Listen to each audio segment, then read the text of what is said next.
Hey, it's Sandra. Welcome to another episode of Asexualise, My Asexual Life. This is a place to be for education about asexuality. So hit that bell icon now after you've hit the subscribe button so you never miss an episode. So, if you didn't know who I am, I'm Sandra Bellamy. I'm the author of a superhero book, Fibromyalgia Self-Help Handbook, and Asexual Perspectives out on Amazon. So, today I'm doing a movie review of The Flash. And if you watched this channel before and you know that I'm a sex repulsed asexual, you know that I don't like watching movies with sex or nudity in them.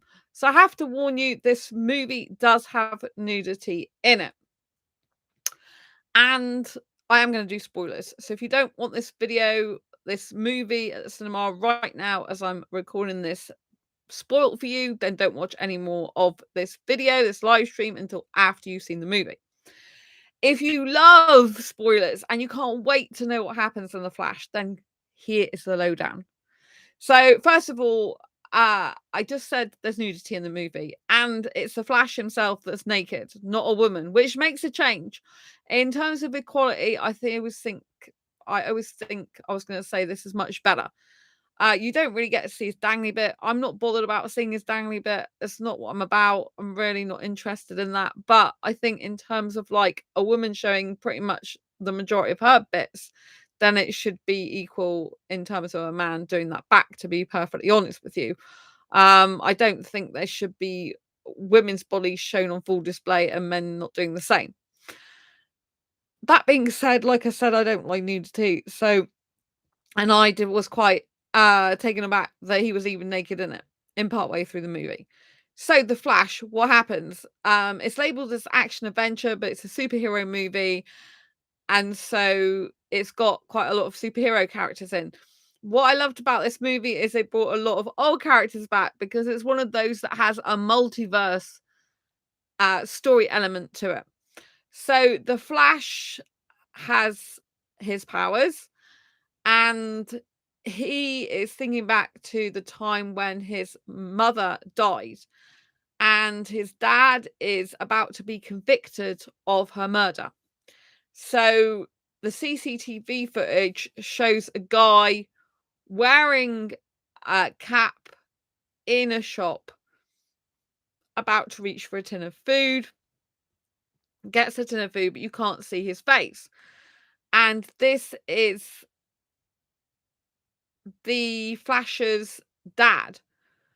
And the reason why this is important is because without seeing his face, he's got no alibi to say he didn't kill the Flash's mother. So the mother, you see, has got a tin of like tomatoes, but she needs another one basically. So she asks the husband, which is the Flash's dad as a child, to please go out and get another tin of tomatoes because we need to. And so he goes out, but before he gets back, the mother is stabbed. The Flash is upstairs. She's stabbed through the stomach. She basically bleeds to death. But the husband, Flash's dad, came back and ends up like going straight to her, says to Flash, phone the police, and he's got his hand on her, on the knife that's in her, basically. And so it looks like he might have done it, but you pretty much think that he's innocent as the Flash himself is trying to get his dad free. And so the Flash comes up with this ingenious idea to go back in time so that he can get his mum to put an extra bottle, or can actually, of tomatoes in her supermarket shopping trolley so she doesn't forget them and has 2 cans in, so her death never happens because the husband, the Flash's dad, is still there and his dad doesn't get convicted of her murder. And the Flash speaks to Batman about this. Now, the Batman in the current universe that he's in. And so this is Ben Affleck, who plays Batman in the beginning. Although I was a little disappointed that in the credits, I pretty much saw one Batman when there was more. So I don't know what happened there, but I couldn't see all the actors' names that played all the different characters. So to cut a long story short, the Flash goes back despite the Batman, the current Batman, warning him against it. The current Batman is saying to the Flash, "My parents died, but the pain made me the man I am today. And if you change things, then you change everything. You change the fabric of time in existence. You change everything that happens. You can't put it back." And so Batman recommends to not do it. The Flash doesn't listen because the Flash has awakened to the fact that he can travel at the speed faster than light, so he can travel back in time. And so he goes ahead and does it anyway because he has this woman, this girl, if you like, who he's fancied since childhood. And she's a journalist now and she's reporting on his dad's case.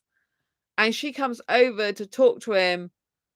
But basically, instead of being a really good friend to him, she's fishing in some way for his views on what's going to happen with his dad. This is like early in the day, but when she goes over there, she seems like she's got a genuine interest more in how the Flash is coping with his dad being potentially sent to prison for life because he's already being detained and having a life sentence.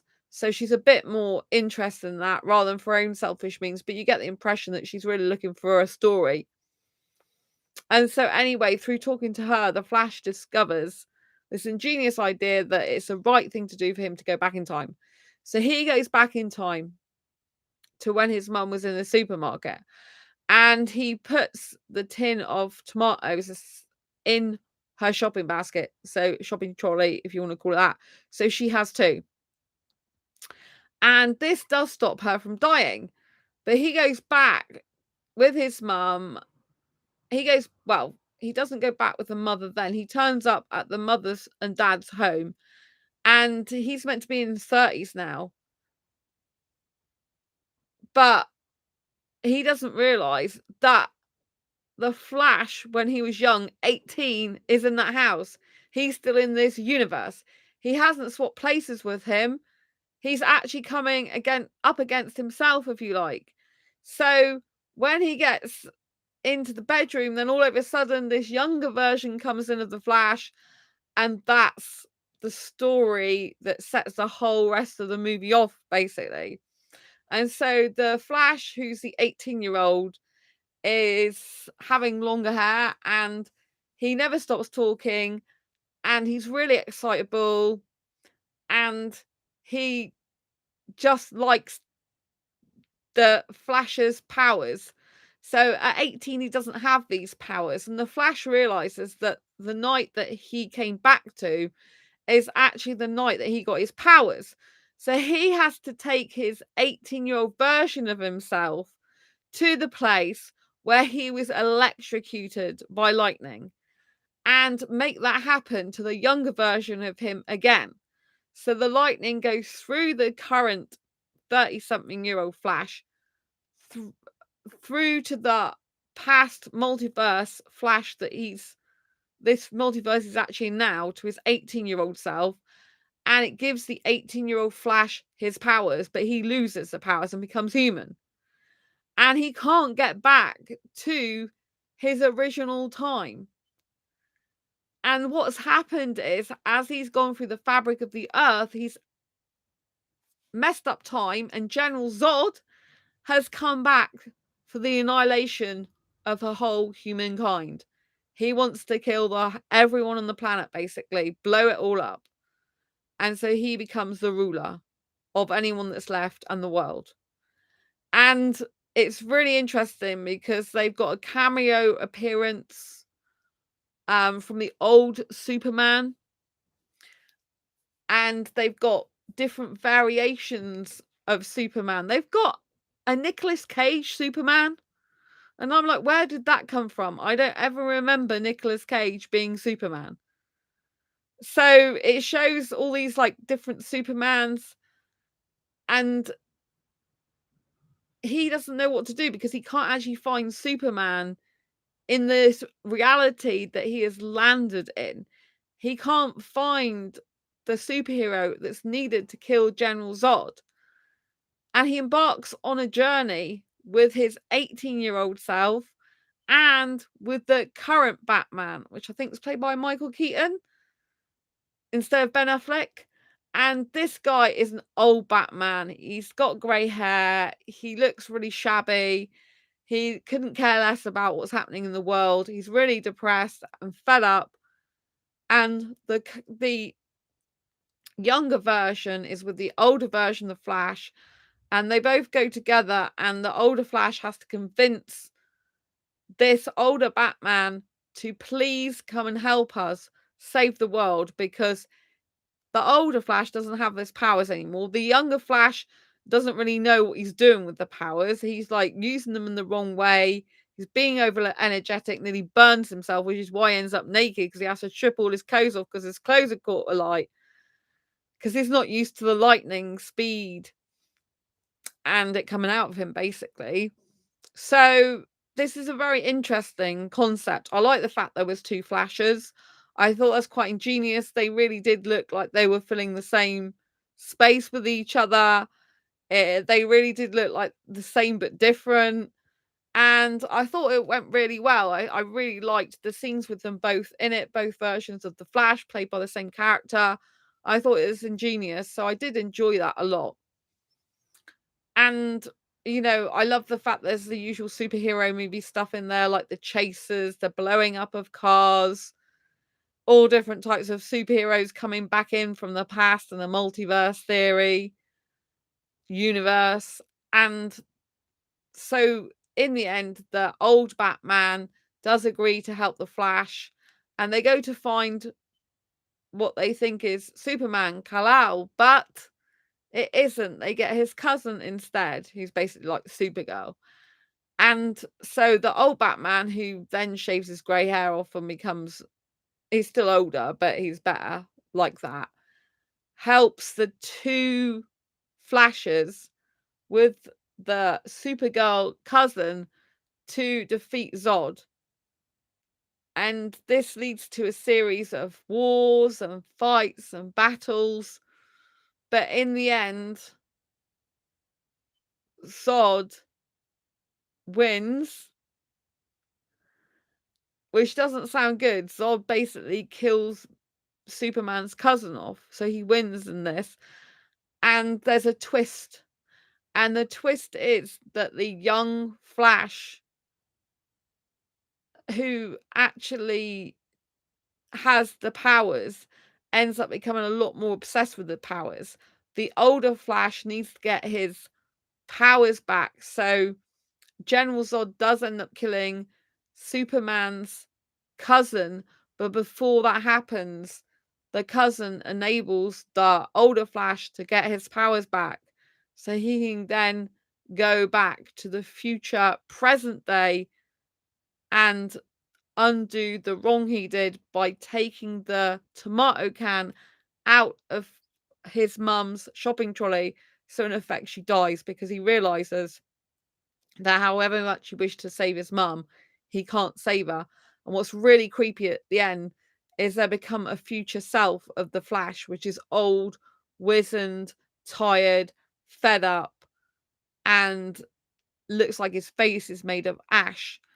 And that is the projected future version of the younger Flash, who's got so obsessed with his powers and saving his mum's life that he'll do whatever it takes to get it, and he's destroyed humanity and planets collide and people are dying in the future, all because he wants to save his mother. And it doesn't matter how many times he tries to save her, she always dies, or people die that he doesn't want to die in the end anyway, because if they don't die one way, they die another. And he's really broken the universe. So what happens in the very end is the younger 18-year-old Flash dies. The older Flash does make it back to the current present day. But it's not good, because even though his mum is still dead now, other characters have come back. And Aquaman is not the same as he used to be. Batman has changed again. He's George Clooney now. Played by George Clooney, I should say. So they had Ben Affleck, Michael Keaton, I think it was, and then they had George Clooney, all playing Batman, but I could only see Michael Keaton at the end. It's really weird. In the credits, I must have missed some, unless they didn't do that, but then surely they have to put that in there. So I didn't see that. I thought that was a bit weird, but I didn't see all the other characters either necessarily. I don't even know if I saw Nicolas Cage there. So that was a bit weird, because I said Nicolas Cage is shown as playing Superman, a version of Superman in the movie, which is really weird. Only a quick snippet. So anyway, he goes back to the present day, and the one good thing that does happen in the present day is his dad gets let off, because the current Batman in the new current reality is no longer Ben Affleck. It's played by George Clooney, who's a different Batman. So clearly he has changed the future by meddling in the past, but his dad has got off because the new Batman has got the technology to show different camera angles, and it shows that his dad was collecting the tin of tomatoes at that time, so cannot have killed his mother, and his dad gets off free. So yes, that is the story in a nutshell, but obviously it's a lot more involved in that. Really good scenes between the two versions of the Flash, lots of car chases, interesting storylines with different versions of the Batman and the Superman coming together. Christopher Reeves played a cameo role, so that was old footage because Christopher Reeves is no longer here, as you know. And it was really good. I would highly recommend seeing this film. It's a film that I did really enjoy. It's quite a long movie, 2 hours and 24 minutes, I think, something like that. And obviously you got the trailers as well, but I did enjoy it. I thought it was a really good movie. It brought quite a lot of the old characters back, which was really interesting. And of course, there'll be more of the Flash. It will return because he's now ruptured the world as we know it and caused issues. I'm waiting for Iron Man to come back with the time stone. He's got to do it eventually. Bring back Iron Man. When's it going to happen? It's got to happen at some point. We've got to see him in a multiverse somewhere. But I want him to come back with a time stone. I think it should happen. What do you think? And what do you think of this movie, The Flash? Have you seen it? Did you like it? Did you not like it? Did you like the storyline? What did you think of bringing the old characters back? Did you think it's good they're reviving them? Or do you think it's better off they stay buried and hidden for now? What did you think? And what did you think of Nicolas Cage looking like Superman? Have you seen a Superman version with Nicolas Cage in it? A movie? I haven't personally. But then maybe I just haven't seen the movie with him in it. But I don't remember him being Superman. If you remember, pop a comment down below. And don't forget to check out the video when it comes out. Or more importantly, go to the cinema and watch it now. Get in the action. So subscribe if you haven't already to this channel. Hit the bell icon for more no sex movie reviews. Go and grab Fibromyalgia Self-Help Handbook if you like superheroes, because that's my autobiographical self-help handbook that tells you how to have less pain, more energy, and feel happier like a superhero rock star. And this works even if you don't have fibromyalgia. It tells you how to decrease your pain in 25 aspects of your life. So it's basically a personal development book. And it's a lot of fun because it's all superhero style. And then Asexual Perspectives is also on Amazon. Go and grab your copies of these and leave reviews for them. Would be great as well. So I'll see you soon on the next video live stream. Lots of love. Take care. Don't forget to give this video a thumbs up if you like it. And I'll see you soon. Bye. Lots of love. Mwah.